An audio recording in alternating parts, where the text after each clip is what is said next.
Bonjour à tous. Aujourd'hui, on va parler d'un des risques principaux en ce qui concerne les fumées de soudage, c'est le manganèse. Le manganèse, c'est un nutriment essentiel pour le corps, mais qui en trop grande quantité peut être toxique.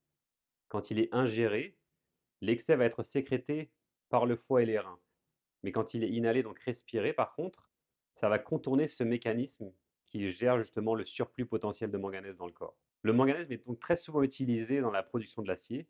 Ce que ça veut dire, c'est que la plupart des soudeurs, la très grande majorité en fait, euh, va être exposé au manganèse dans les fumées de soudage.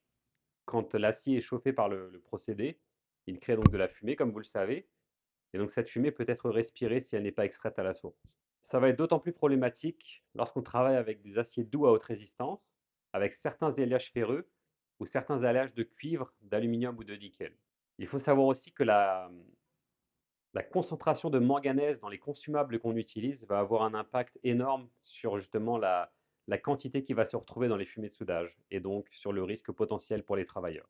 Selon le CDC, respirer des fumées avec des concentrations en manganèse supérieures à 1 mg par mètre cube, à la longue, va créer des risques de contracter une maladie qui s'appelle le manganisme, qui est une maladie neurologique qui va ressembler beaucoup à la maladie de Parkinson, avec des tremblements, des raideurs, de l'anxiété, de la dépression, des pertes d'équilibre, etc.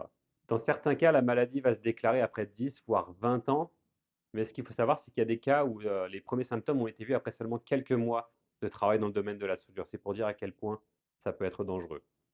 D'autres études ont également prouvé que même avec des concentrations inférieures à 0,2 mg par mètre cube, il était possible de voir des symptômes chez certains soudeurs, comme notamment des sautes d'humeur, des baisses de concentration, des pertes de mémoire à court terme. De manière générale, respirer des fumées de manganèse peut endommager les poumons, les reins et le foie. Et il y a même certaines études qui sembleraient penser que ça peut potentiellement impacter la fertilité chez les hommes. De plus, le manganèse est toxique et pourrait créer des œdèmes et des irritations pulmonaires, et également un des facteurs qui entre en ligne de compte quand on parle de la fièvre des soudeurs, qui est donc une maladie professionnelle très connue dans le domaine de la soudure.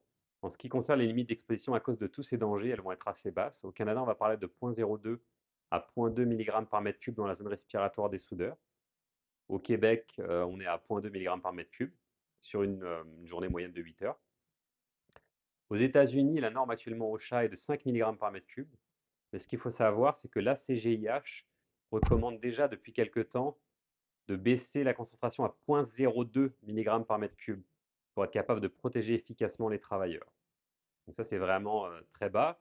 Et ce qu'il faut savoir, c'est que généralement, l'ACGIH euh, est un peu un précurseur et va être suivi par la suite par les agences de santé et sécurité en Amérique du Nord. Pour se protéger contre le manganèse, il y a différentes stratégies qui vont être mises en place.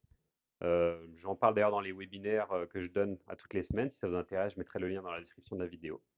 Il y a deux choses qui vont être assez évidentes pour le manganèse. La première chose, ça va être d'essayer de travailler avec des matériaux et des consumables avec des plus faibles teneurs en manganèse dans la mesure du possible. La deuxième chose, ça va être d'utiliser des extracteurs de fumée. Donc quand on va souder au MIG, on va utiliser un pistolet MIG vacuum comme celui-là. Si ça vous intéresse d'ailleurs, il y a une étude qui a été faite par un organisme d'échantillonnage indépendant qui, avec ce pistolet-là, a prouvé qu'il était possible d'atteindre les normes qui sont proposées par la CGH, donc le 0,02 mg par mètre cube.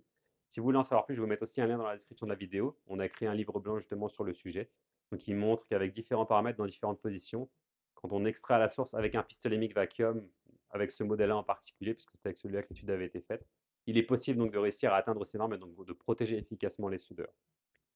Si on ne soude pas au MIG, mais avec d'autres procédés comme le TIG ou la baguette, on va y aller soit avec des bras d'extraction mobiles ou avec des bus d'extraction qui vont donc être capables également d'extraire les fumées à la source. Si vous voulez en savoir plus sur le sujet et sur le manganèse, les risques et les pistes de solutions, je vais mettre un lien vers l'article de blog qu'on a écrit sur le sujet sur notre site, donc vous allez trouver dans la description de la vidéo.